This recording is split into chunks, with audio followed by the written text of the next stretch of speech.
And then there's the politics of COVID. And if it looks like I've had enough, yes, I've had enough. I've had enough of the smartasses like Jackie Lambie and her mates on Twitter who go on TV and say things like this because they think Sydney's not doing it tough enough. No, you've got to go into shutdown. You're not mucking around with this. You can't go in half pregnant. That's why she's not getting anywhere in New South Wales. Shut them down.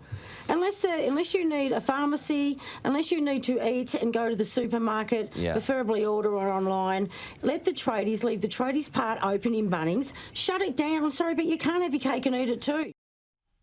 Screw you. Kids haven't been able to go to school for 40 days, for 6 weeks. People in local government areas with 0 cases have been told they can't go to work. For the best part of 5 weeks, people who were the tradies who worked outside weren't allowed to go to work.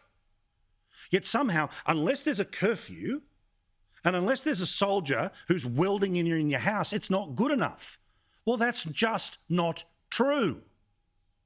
And can Gladys Berejiklian stop saying this crap? Because it's not true either. We have the harshest lockdown conditions that any state in Australia has seen. The difference is the Delta variant. And we've been able to knock every other part of COVID on its head in New South Wales for the last 18 months. Bullshit.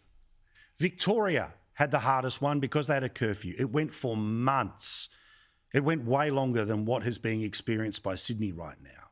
So can we not have this game, this comparison, and can we not have the smart-ass commentary that Sydney's not doing it enough? What, do you think people are zoo animals? That to make sure, because you're bored of hearing about what's happening in Greater Sydney, that everyone in Greater Sydney should somehow not be able to do the very small amount of things they can? I repeat, every single kid in New South Wales has not gone to school for 6 weeks. Children are ringing the kids' helpline because they are being locked in their homes with the people who are physically and sexually abusing them. It is behoven on the people who get these wind-up toys on television to push back.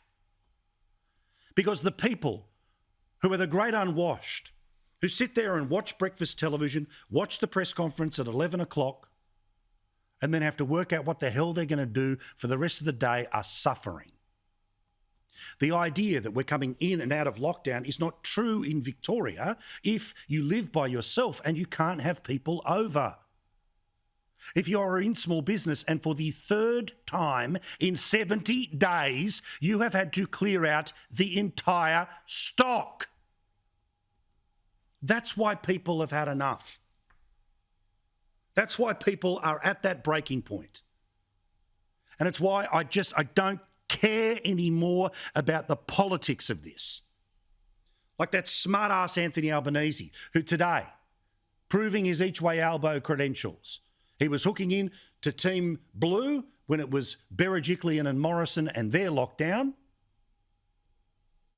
Well, the Premier needs to do whatever is necessary. The fact is that we were too slow to act in New South Wales.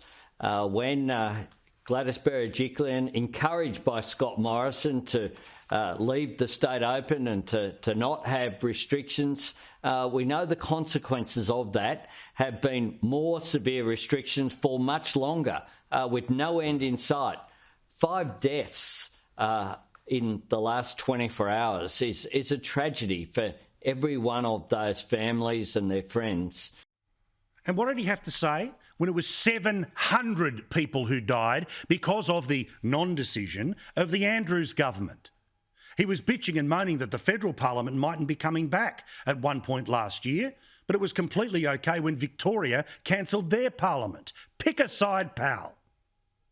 Guys, doesn't the Daniel Andrews Labor government also need to be scrutinised for the situation in Victoria? Well, of course, Daniel Andrews has accepted responsibility for what he is responsible for. He stands up and has media conferences each and every single day. But I make this point, that the National Parliament should be meeting tomorrow.